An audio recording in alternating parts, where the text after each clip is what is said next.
Each of us has tasted, sometimes more, sometimes less, the bitter taste of insults. They don't taste good, but neither does reacting to insults with anger or frustration. Our peace of mind is disturbed. How then can we deal with insults better and more intelligently?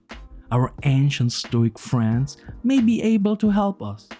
After watching this video, you will have learned 3 steps and 5 strategies on how we can better deal with insults from a Stoic perspective.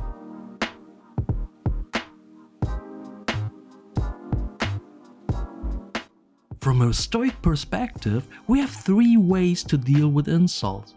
First, we should understand that insults are external things.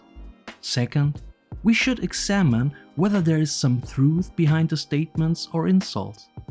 And third, we should identify strategies to better deal with insults. Let's go through these 3 ways. First, we should understand that insults are external things.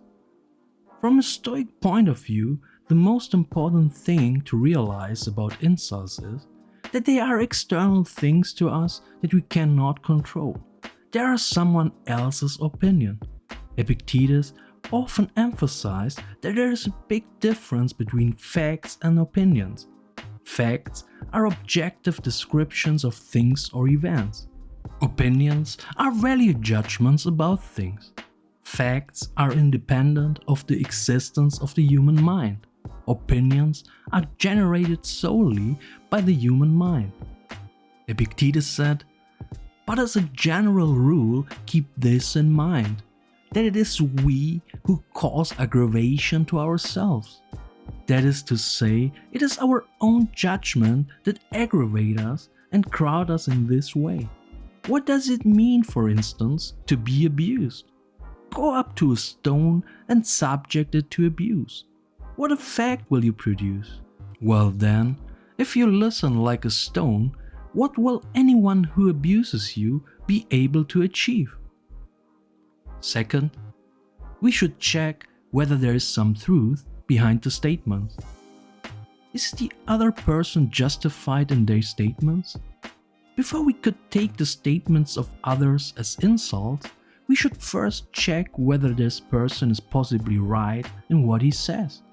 For example, if a friend says to us that we often react impulsively, or our supervisor points out mistakes in a somewhat irritated manner, instead of taking it as an insult, we can first see if these people could possibly be right. It could be that the supposed insulter doesn't really mean to offend with his remarks, but is just reporting how things seem to him. What he or she says may be at least partially true. So if the insult is based on truth, we should take action to correct our behavior rather than get angry at the other person. We might consider these statements as feedback that can actually help us improve ourselves.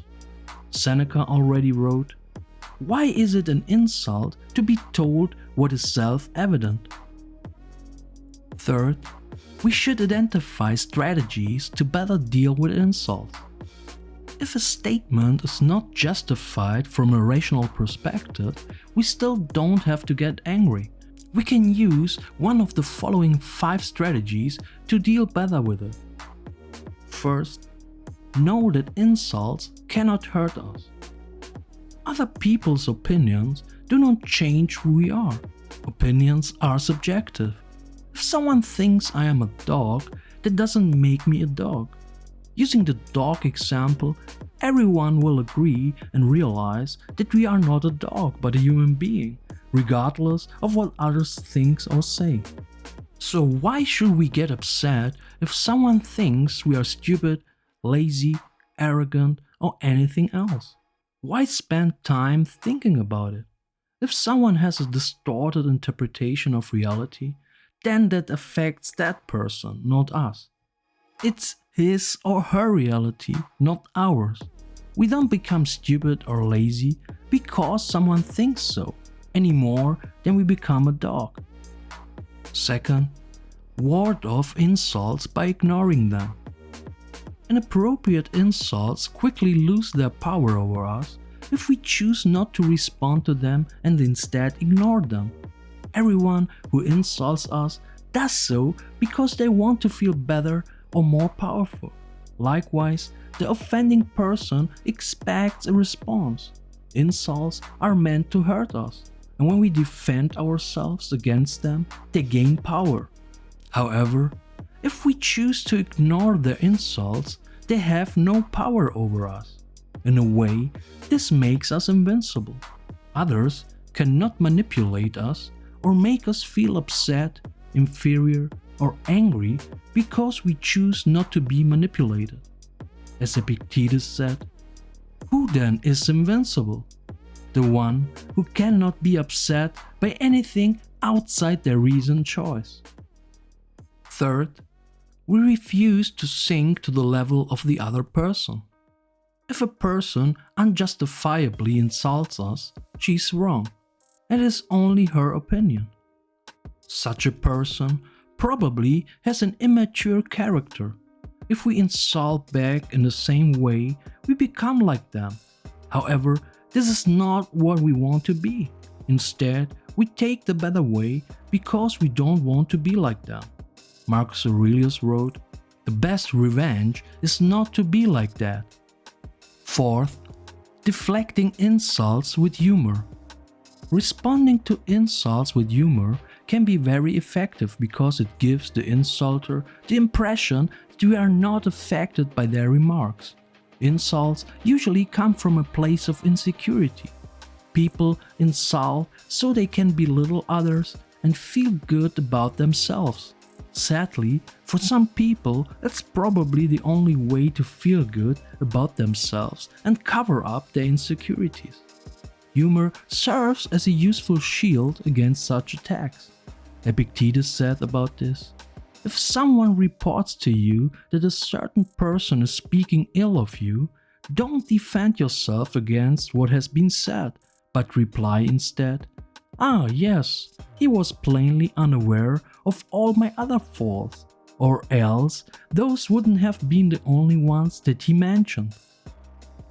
Fifth, dealing with extreme forms of insults, harassment, or bullying. There are also situations where insults can take an extreme form or even become bullying. In such cases, we can unmistakably show the person our limit and tell them that their behavior is unacceptable. If things do not improve, we can enlist the help of others, depending on the situation. In the company, it could be the supervisor or the HR department, for example. We can undertake all of these things without becoming abusive ourselves and lowering ourselves to that level. Similarly, in emergency situations, when physical violence is also involved, it does not mean that we should not defend ourselves, especially when our life is in danger. We can use one or more of the strategies described to better deal with insults. Just try out which strategy works best for you. We should always remember that we have no direct control over the people's opinions and actions. Furthermore, we should try not to take such opinions and actions too seriously, as Marcus Aurelius wrote, "It never ceases to amaze me. We all love ourselves more than other people, but care more about their opinion than our own." Thanks for watching. If you liked the video, subscribe to the channel, and more importantly, share the video with someone who can benefit from this content. Thank you and stay inspired.